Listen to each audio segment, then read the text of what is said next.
여러분 안녕하십니까? 부동산 학교는 한동균입니다. 자, 여러분 교재 78쪽이 되겠습니다. 자, 부동산 우리가 경제론의 수요 공급에 관련된 이론이죠. 자, 이 생산자 입장에서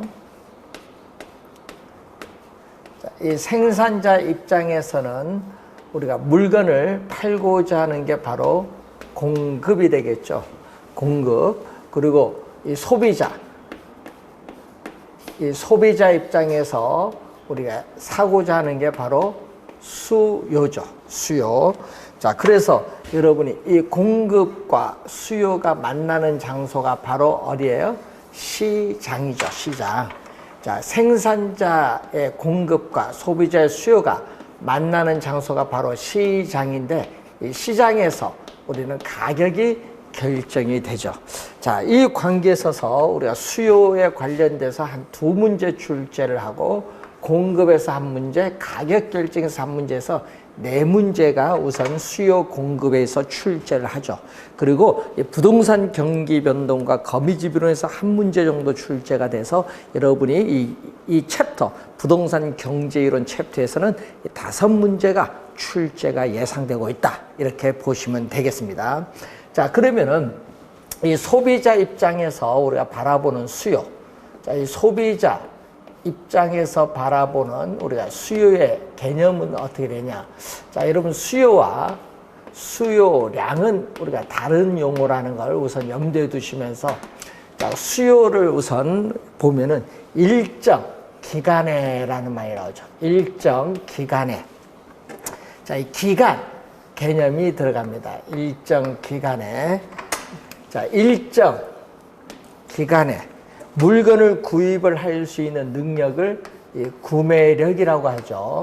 자, 일정 기간에 구매력을 갖추고, 자, 구매력을 갖추고 상품, 눈에 보이는 상품은 재화, 눈에 보이지 않는 상품은 서비스죠. 이 상품은 재화와 서비스를 말합니다. 그래서 이 상품, 구매력을 갖추고 상품을 우리가 사고자 하는 욕구를 얘기하겠죠. 이 상품을 사고자 하는 욕구. 자, 상품을 사고자 하는 욕구를 우리가 수요입니다. 자, 수요량은 일정 기간에 구매력을 갖추고 주어진 특정 가격 수준에서, 자, 주어진 특정 가격 수준에서, 자, 주어진 특정 가격 수준에서 상품을 사고자 하는 최대의 수량. 자, 상품을 사고자 하는 최대 수량. 상품을 사고자 하는 최대 수량을 수요량이라고 하죠. 자, 우선은 이 수요와 수요량의 개념을 우선 확인을 해본 그러한 내용이 되겠습니다. 자, 이 수요량의 개념, 우리가 21회 시험, 29회 시험, 우리가 30회 시험에 우선 출제한 그러한 용어가 되겠죠. 그래서 여러분이 이 수요량의 개념, 우선 여러분 교재 우리가 78페이지에 보시면 되는데, 자, 거기 보시면은 우리가 유량이라는 우리가 용어가 나오죠. 유량. 자, 유량, 저량 구분을 해야 되는데, 자, 이 기간, 일정 기간에 이 기간이 명시됐죠. 자, 이 기간이 우리 명시된 것을 뭐라고 하냐? 유량이라고 하죠. 유량. 흐를 유자입니다. 유량. 자, 여러분이 플로우라고 하죠. 물이 높은 곳에서 낮은 곳으로 흘러간다. 흐르다는 개념이죠. 그래서 플로우. 자, 플로우 개념입니다. 자, 이 플로우 개념은 일정, 우리가 기간이죠. 기간. 일정 기간에. 그래서 여러분 기간이 명시되어야 측정이 가능한 변수가 되겠죠. 자, 이렇게 기간이 명시가 되어야 측정이 가능한 변수를 유량이라고 합니다. 자, 시험 문제는요, 이 사례가 출제를 하죠. 그래서 여러분 유량은 또 31회 시험에 출제를 했습니다. 그래서 여러분 시험 문제 상당히 많이 나왔는데 우리 15회 시험에 출제를 했었죠. 그래서 18회, 19회, 20회 시험 그리고 우리가 22회, 23회, 24회 그리고 31회 7번 우리가 8번 출제를 한 상당히 중요한데 최근에 24회 출제하고 7년간 출제하지 않다가 이번에 출제를 했습니다. 그래서 상당히 중요한 또 용어가 우리가 되겠죠. 자, 기간이란 용어죠. 자, 어떤 게 있냐면 소득이죠. 자, 여러분 소득 1,000만 원 하면 잘 모르는데 우리가 월 소득 1,000만 원 하면 많은 거고 연간 소득 1,000만 원 하면 적죠. 이 소득은 우리의 기간을 명시해야 의미가 명확해지는 개념이죠. 근로자에 있어서의 월 임금이 얼마냐, 임금이라든지 자, 이런 것은 관련이 있고 자, 분기별 주택 거래량 우리 전년 대비 주택 거래량이 얼마냐? 주택 거래량. 또 연간 주택 생산량이 23만 채. 주택 생산량이라든지 이런 것은 다 우리가 유량 개념이죠. 그리고 우리 지대, 연간 토지를 빌려줘서 받는 대가, 연간 이 지대 수입. 또 건물에 있어서의 연간 임대료 수입 또는 월 임대료 수입이라든지 임대료 수입. 자, 이런 거, 이 가계의 소비. 자, 한 달 동안 가계가 소비를 얼마만큼 했느냐. 가계에 있어서의 소비. 이 소비, 이런 거 여러분이 31회 시험에 출제했죠. 가계의 소비 유량입니다. 가계의 소비라든지, 자, 신규. 자, 착공해서 3년 지나서 완공돼서 공급이 되죠. 그래서 신규 주택 공급량도 또 31회 또 시험에 출제된 용어죠. 신규 주택 공급량. 자, 회사에 있어서 1월 1일부터 우리는 12월 31일까지 회계 기간을 단기라고 하죠. 자, 회사에 있어서의 단기 순이익이 얼마냐, 단기 순이익. 자, 이런 것은 전부 유량 개념과 관련 있는 그러한 용어다.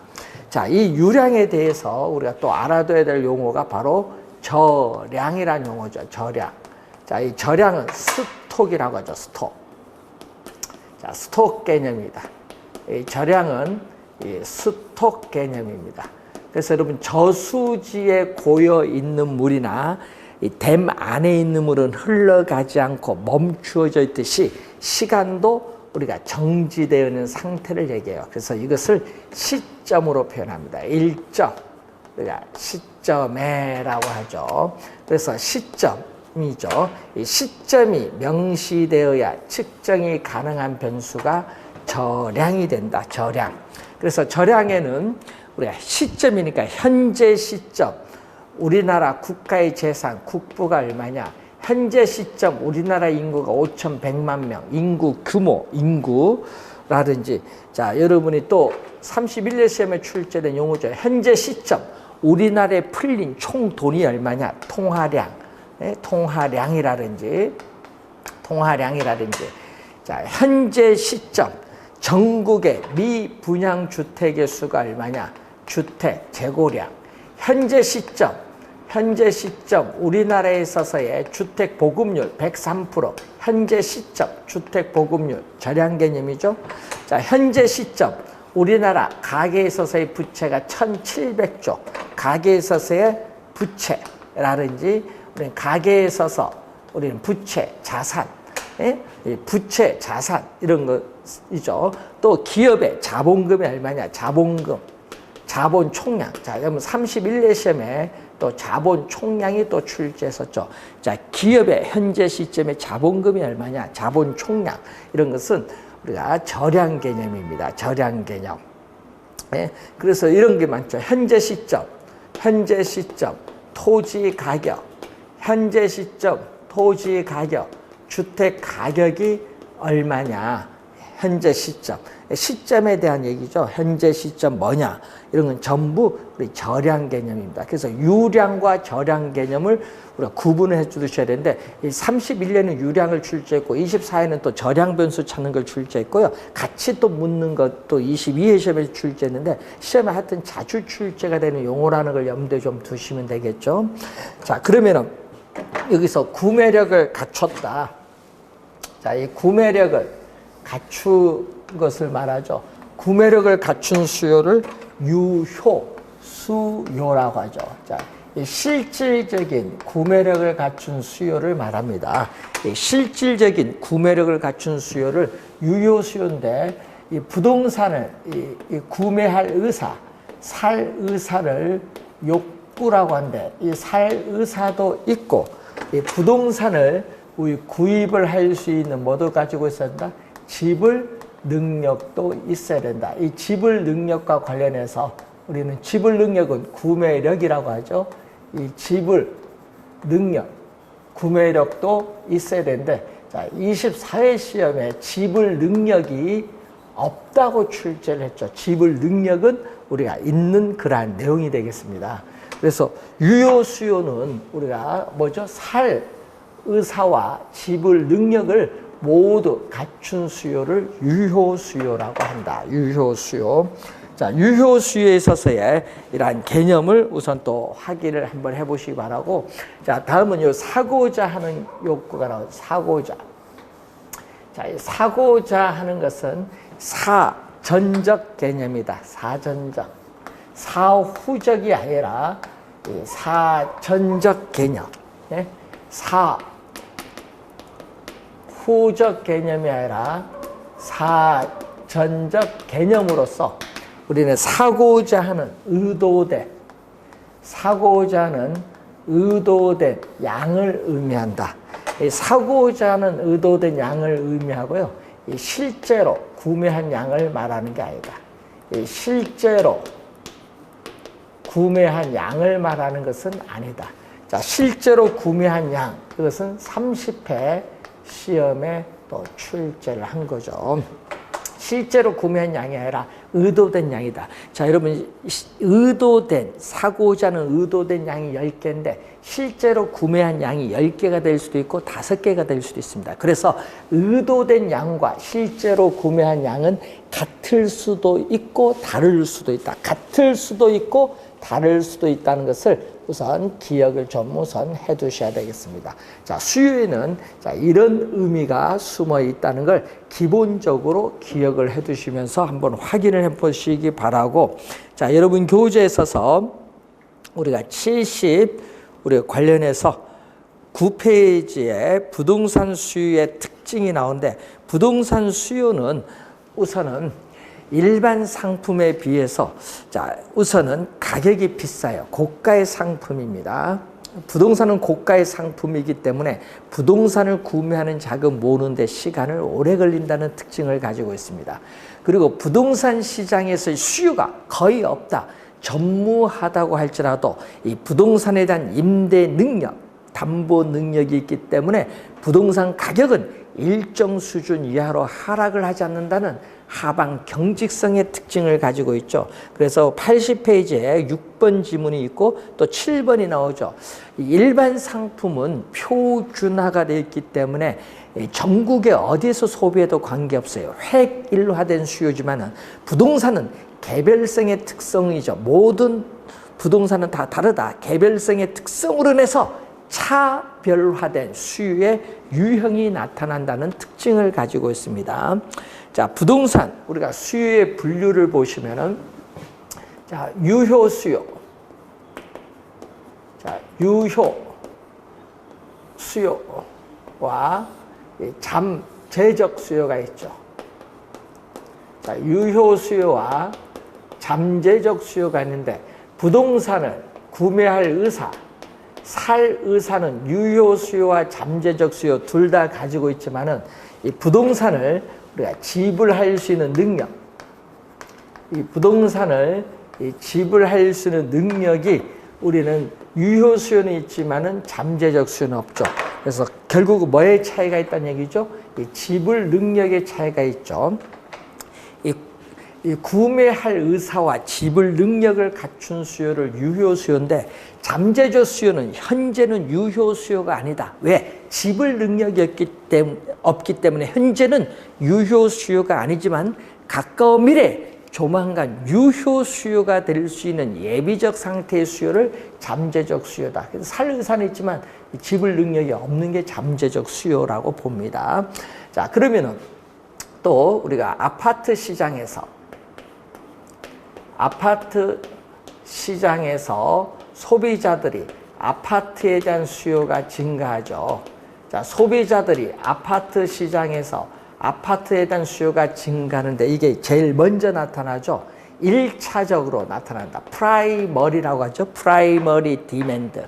1차적으로 나타나는 수요를 본원적 수요라고 합니다. 자, 1차적으로 나타나는 수요를 본원적 수요라고 해요. 자, 그러면은 우리가 주택 건설 업체인 기업은 아파트 수요가 증가하니까 아파트를 공급하기 위해서는 아파트 지을 땅을 사와야겠죠. 그래서 생산 요소가 거래되는 시장에서 땅을 사와서 그 아파트 만들어서 공급을 해야 돼요. 그래서 이 땅이죠. 아파트 지을 땅 택지에서도 주거용지, 택지에서도 이 주거용지에 대한 수요가 증가합니다. 자, 여러분이 이 아파트 수요가 먼저 나타나고 뒤이어서 택지에 대한 수요가 나타나죠. 그래서 아파트 수요가 1차적 수요라면은 택지에 대한 수요는 2차적 수요, 2차적 수요를 파생 수요죠. 2차, 세컨더리라고 하죠. 2차적 수요를 파생 수요라고 합니다. 그래서 이 생산 요소 시장에서 이 생산 요소에 대한 수요는 일반적으로 파생 수요를 의미하는 개념. 1차적 수요는 본원적 수요, 2차적 수요는 파생 수요를 의미하는 개념이다. 이렇게 보시면 되겠습니다.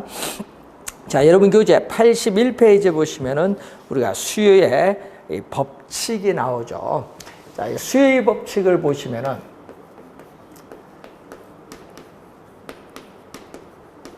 수요의 법칙을 보시면은 분석하고 있는 변수인 이 가격을 제외한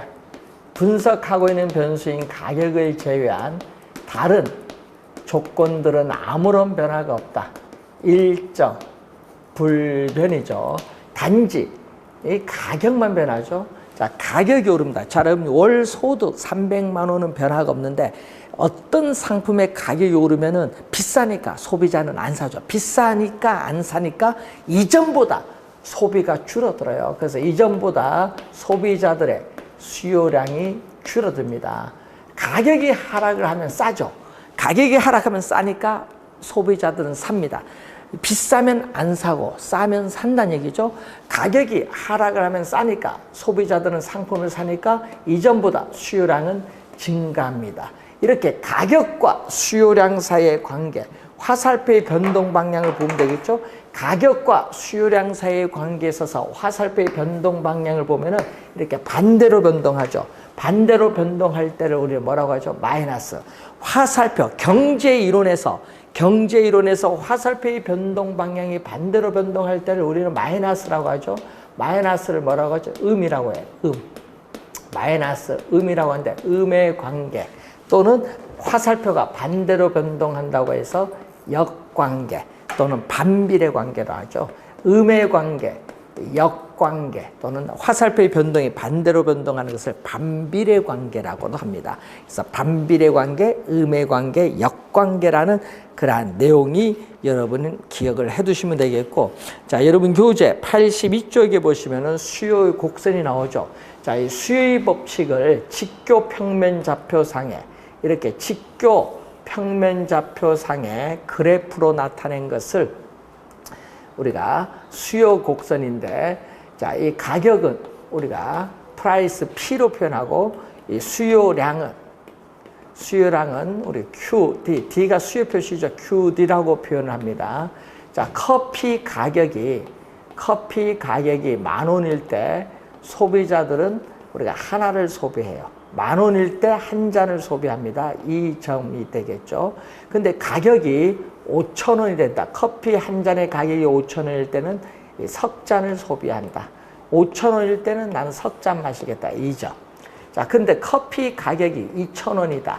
2,000원일 때는 소비자는 나는 6잔을 마시겠다. 2,000원일 때는 6잔 마시겠다. 이 점.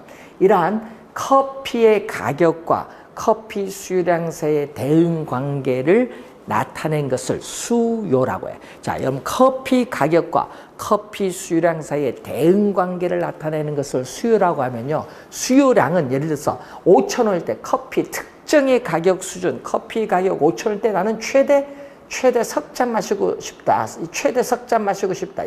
이것이 바로 수요량입니다. 그러니까 특정의 가격 수준에서 사고자 하는 최대 수요량이죠. 그래서 특정 가격 수준 5,000원에서 나는 최대 석 잔 마시고 싶다. 이 석 잔이 수요량입니다. 수요와 수요량은 그래서 다른 개념이라는 걸 기억해 두시고 이 커피 가격과 수요량 사이의 이 대응 관계를 이렇게 연결하면은 이 연결한 것을 우리는 수요 곡선인데 수요 곡선은 D로 표현합니다. 그래서 수요 곡선은 일반적으로 어떻게 돼요? 오른쪽으로 갈수록 점점 밑으로 향한다. 자, 오른쪽 우죠. 오른쪽 우. 그리고 오른쪽으로 갈수록 점점 밑으로 간다. 아래하. 오른쪽 아래하. 밑을 향할 향. 그래서 오른쪽 아래 밑을 향하는 곡선. 그래서 수요 곡선은 일반적으로 우하향한다. 그래서 수요 곡선은 일반적으로 우하향한다고 합니다. 자, 그런 내용을 우선 확인을 한번 해보시면 되겠죠. 자, 이 수요의 법칙은 우리가 17회 시험과 우리가 21회 시험에 우리가 출제를 한 용어죠. 자, 우선 수요의 법칙을 그래프로 나타낸 것을 우리가 수요 곡선이다 이렇게 보시면 되는데, 자, 이때 가격이죠. 자, 여러분이 커피 가격이 우리가 10,000원에서 2,000원으로 하락을 하면은 우리 커피는 한 잔에서 6잔이죠. 6잔으로 해서 5잔이 변동하죠. 이렇게 커피 가격 변화에 따라 이 수요량이 변동되는 이 효과를 가격 효과라고 하죠. 그래서 이러한 가격 효과는, 자, 여러분 교재 81페이지 밑에 나와 있죠. 가격 효과는 이 대체 효과와 소득 효과의 합으로 구성되어 있어요. 자, 그러면은 이 커피 가격이 하락을 하면은 수요량은 이렇게 증가를 하는데, 커피 가격이 하락을 해서 수요량이 증가하죠. 그럼 커피 가격이 하락하면은 대체 관계는 홍차는 비싸 보이니까 홍차 소비를 줄이면서 커피 소비를 이렇게 늘리죠. 이것을 무슨 효과? 대체 효과고, 커피 가격이 하락하면 소비자의 실질 소득이 높아지기 때문에 우리는 커피 소비가 증가하는 것을 소득 효과라고 해요. 그래서 커피 가격이 하락을 하면 수요량이 증가하는 것은 대체 효과와 소득 효과로 설명할 수 있다. 즉 수요 곡선이 우하향하는 이유를 우리는 대체 효과와 소득 효과를 가지고 설명할 수 있다는 것이 81페이지 밑에 나와 있는 설명이 되겠습니다. 자, 우선 이 기본적 개념 확인을 해 두시면서 우리가 보시면서 여러분 교재 84페이지에 보시면은 시험에 우리가 출제를 31회 시험에도 했지만은 우리가 32회 올해 또 출제가 예상되는 상당히 우리가 중요한 우리가 부분이 되겠죠. 올해 출제가 예상되는 상당히 중요한 부분, 네 번째 출제가 예상되는 상당히 중요한 부분입니다. 자, 우선 수요량의 변화와 수위 변화의 개념을 정확하게 이해를 해 두셔야 된다. 자, 수요량의 변화. 자, 수요량의 변화는 이 분석하고 있는 변수인 가격. 자, 우리는 분석하고 있는 변수인 가격. 해당되는 상품이죠. 아파트 시장하면 아파트 가격, 커피 시장하면 커피 가격, 라면 시장하면은 라면 가격이죠. 그래서 우리가 해당되는 상품이라고 생각을 하시면 돼요. 해당되는 상품에 있어서 가격이 변하죠. 자, 가격이 변하고 가격 이외에 다른 조건들은 아무런 변화가 없다. 가격만 변하고 가격 이외에 다른 조건들은 아무런 변화가 없다. 일정 불변이다. 가격만 변하고 가격 이외에 다른 조건들은 아무런 변화가 없다. 그래서 이 가격이 변하면은 우리는 동일한 이 수요 곡선 상에서 자, 이 동일한 이 수요 곡선 상에서 동일한 수요 곡선 상에서 점이 이동한다. 자, 동일한 이 수요 곡선 상에서 점이 이동하는 것을 수요량의 변화다. 그래서 여러분이 항상 이 가격이 변하면요, 이 상자가 꼭 나오거든요. 이 상이 나오면은 항상 수요량의 변화다. 이 상이 나오면은 수요량의 변화라는 것을 기억을 좀 해두셔야 됩니다. 그래서 상이 없으면 수요량의 변화가 아니라 수의 변화가 돼요. 자, 그리고 수요량의 변화를 보면 이 얘기죠. 자, 커피 가격이 10,000원에서 2,000원으로 하락을 하게 되면은 이 점이 동일한, 이렇게 이 점이 동일한, 커피 가격이 하락하면 이 점이 동일한 수요 곡선을 따라서 이 점으로 이동하죠. 이렇게 동일한 수요 곡선 상에서 점이 이동하는 것을 수요량의 변화다. 수요량의 변화에 대한 내용이죠. 자, 여기에 대해서 수요의 변화는 우리가 가격은 변화가 없죠. 자, 여러분 해당되는 상품의 가격은 변화가 없다. 자, 여러분 위에는 가격이 변하는데 수요의 변화에 대해서는 해당되는 상품의 가격은 불변이다. 자, 해당되는 상품의 가격은 불변, 변화가 없어요. 가격은 변화가 없는데 위에서 일정하다고 가정했던 요인이 변하는 겁니다.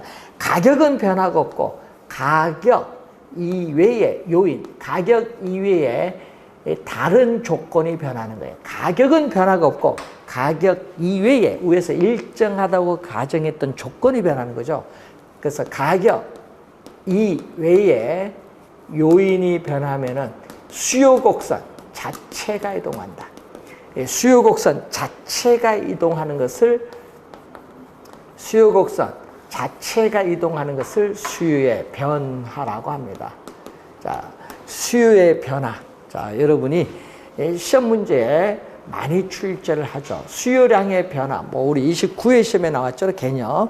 그렇지만 수요 변화는 또 30회, 31회 시험. 수요 변화 개념은 요 개념은 30회 시험. 또 수요 변화 요인은 31회 시험. 이렇게 계속 출제를 하고 있는 부분입니다. 자, 우선 그래프를 한번 확인을 한번 해보시면은, 자, 가격과 우리가 수요량이죠. 자, 이때 수요 곡선은 일반적으로 우하향하죠. 수요 곡선은 일반적으로 우하향하는데 가격은 현재 변화가 없다. 자, 예를 들어서 뭐 커피 우리가 한 잔의 가격 5,000원이다. 이건 변화가 없다는 얘기죠. 그래서 가격은 변화가 없는데 우리는 Q0만큼 뭐 두 잔은 5,000원대 두 잔을 소비한다. 이렇게 Q0 5,000원대 두 잔을 소비한다는 얘기죠. 가격은 변화가 없는데 위에 가격 말고 이외의 요인이 변하죠. 자, 소비자의 실질 소득이 증가해서 커피가 두 잔에서 나는 넉 잔 마신다. 이렇게 동일한 P0 동일한 가격 수준에서 수요량이 이만큼 증가해서 이 수요 곡선 자체가 오른쪽으로 이동한다. 이렇게 동일한 가격 수준에서 수요량이 증가해서 수요 곡선 자체가 오른쪽으로 증가하는 것을, 오른쪽으로 이동하는 것을 수요의 증가라고 합니다.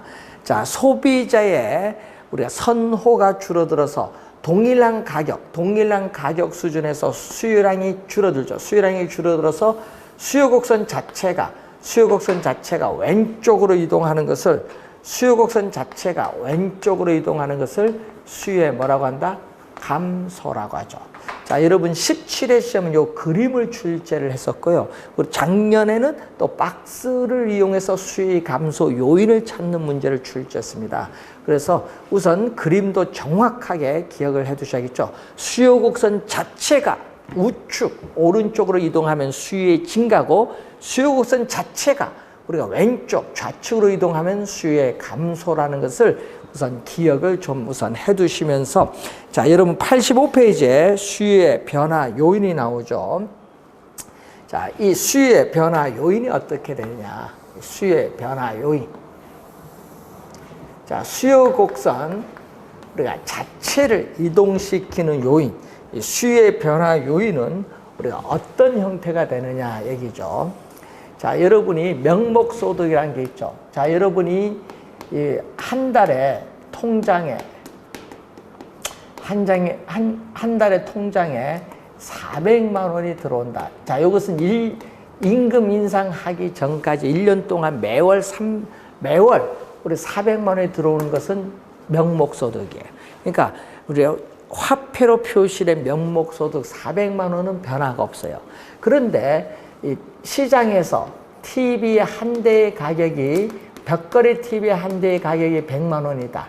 그러면은 주어진 400만 원의 명목소득을 가지고 시장에서 살 수 있는 TV는 몇 대까지 살 수 있다? 한 대의 가격이 100만 원이니까 4대 살 수 있죠. 이 4대를 실질소득이라고 해. 실질소득. 그래서 주어진 명목소득을 가지고 시장에서 살 수 있는 상품의 수량을 실질소득인데, 시험 문제는 이 지문으로 출제하죠. 여러분 작년 시험에도 이 실질소득으로 출제를 했어요. 자, 26회도 실질소득으로 출제했죠. 실질소득으로 출제하고 있습니다. 그래서 실질소득이 증가하면 어떻게 돼요? 주어진 명목소득을 가지고 시장에서 살 수 있는 상품의 수량이 증가했다. 상품의 수량이 증가하니까 당연히 수요도 뭐한다? 증가하죠. 우선 시험에 실질소득 우리가 자주 출제를 하는 내용이죠. 자, 그리고 관련해서 여러분 교재에 우리가 86페이지 보시면은 우리가 이 대체제, 보완제, 연관제의 가격이 나오죠. 자, 그 중에서 연관제의 가격에서 우리가 이 대체제가 또 정답을 많이 물어요. 대체제가 정답 많이 묻는다는 걸 주의해 두시고, 이 대체제인 아파트. 자, 대체제는 뭐죠? 우리는 상품을 소비함으로써 얻는 만족이 효용인데, 효용이 비슷하면 어느 상품을 이용해도 관계없죠. 이런 상품을 대체 관계에 있는 상품이라고 합니다. 자, 콜라, 사이다, 버터, 어떻게 돼? 마가린. 그리고 지금 우리 배우는 아파트, 다세대 주택, 아파트, 오피스텔, 아파트, 빌라, 이런 게 어떻게 돼요? 대체 관계에 있습니다. 그럼 아파트 가격이, 자, 대체제인 아파트 가격이 오른다. 그러면 항상 먼저 뭐부터 본다? 수요 법칙. 자, 우선 아파트 가격이 오르면 지금 소비자 입장이니까, 자, 이 소비자 입장에서는 수요 법칙을 적용합니다. 소비자 입장에서 아파트 가격이 오르면은 우리는 수요 법칙에 따라서 아파트 수요량은 뭐한다? 감소하죠. 아파트 수요량은 감소하는데, 아파트와 대체 관계는 오피스텔. 자, 아파트와 대체 관계는 아파트 수요가 줄이면은, 수요량이 줄어들면 대체 관계는 오피스텔 수요는 증가하죠. 이렇게 관련해서 이 대체제일 때는 아파트 수요와 오피스텔 수요는 이렇게 화살표가 반대로 갑니다. 자, 아파트 수요와 오피스텔 수요는 대체 관계일 때는 화살표의 변동이 반대로 간다. 꼭 기억을 해 두셔야 되겠습니다. 자, 여기에 대해서 보완제는 어떻게 되죠? 자, 예를 들어서 보완제는 두 상품을 같이 이용해야 효용, 만족이 높아지는 상품을 보완제죠. 커피, 프림, 빵, 버터, 자동차, 승용차, 가솔린, 휘발유, 이런 것은 보완제입니다. 자, 예를 들어서 커피 가격이 오른다. 자, 커피 가격이 오르면 또 수요 법칙. 자, 커피 가격이 오르면 수요 법칙에 따라 커피 수요량은 우리가 감소하죠. 그러면은 보완 관계는, 같이 넣어 마시는 보완 관계는 프림 수요로 줄어들죠. 이렇게 보완제일 때는 커피 수요와 프림 수요는 화살표가 같은 방향. 보완제일 때는 화살표가 커피 수요, 프림 수요는 같은 방향으로 변동합니다. 대체제는 반대로 변동하고 보완제는 같은 방향으로 변동한다. 꼭 요걸 해두시고, 특히 대체제를 시험 지문에 자주 우리가 출제하고 있다는 얘기죠. 자, 그리고 또 소비자 입장에서 선호도. 자, 요즘 뉴스 많이 나오죠. 우리 아파트에 대한 선호도, 또 기호가 증가한다. 아파트에 대한 선호도가 증가하면 수요도 뭐한다? 증가하죠. 또 우리는 인구가, 어떤 지역에 인구가 증가를 해도 수요는 뭐한다? 증가를 합니다. 자, 여러분 선호, 기호, 또 수요의 전형적인 변화 요인인데 또 작년에 출제된 게 소비자들의 미래에 대한 예상이 또 출제했죠. 작년 시험에. 자, 소비자들의 미래에 대한 예상, 기대를 출제했죠. 자, 미래에 대한 이 기대, 예상을 작년 시험에 출제를 했습니다. 항상 이걸 보면은 잘 주의해야 됩니다. 소비자들의 미래에 대한 예상, 기대가 어떻게 주어지느냐. 자, 요즘 뉴스 많이 나오죠.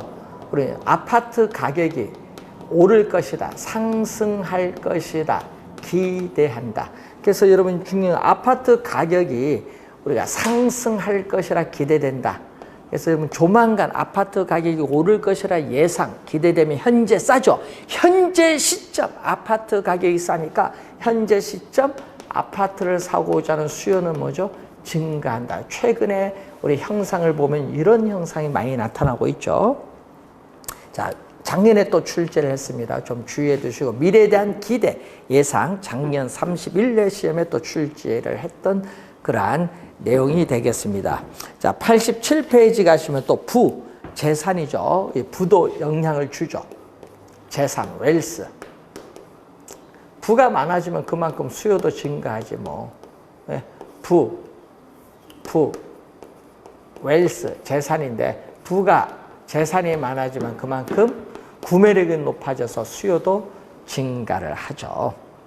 자, 관련해서 또 우리 부동산에서 시험에 많이 나오는 건 대출금리죠. 자, 여러분 주택, 담보대출금리, 대출금리가 오르면은 이자 비용. 자, 여러분이 1억 빌렸을 때 200만 원 이자를 냈는데 이 대출금리가 하락을 해서 100만 원 낸다. 그럼 이제 1억을 더 빌릴 수 있죠. 그럼 구매력이 높아지는 거죠. 자, 대출금리가 하락을 하면, 이자 비용이 이전보다 적게 들어서 더 많은 금액을 또 대출받을 수 있기 때문에 구매력은 높아지죠. 그래서 수요는 뭐 한다?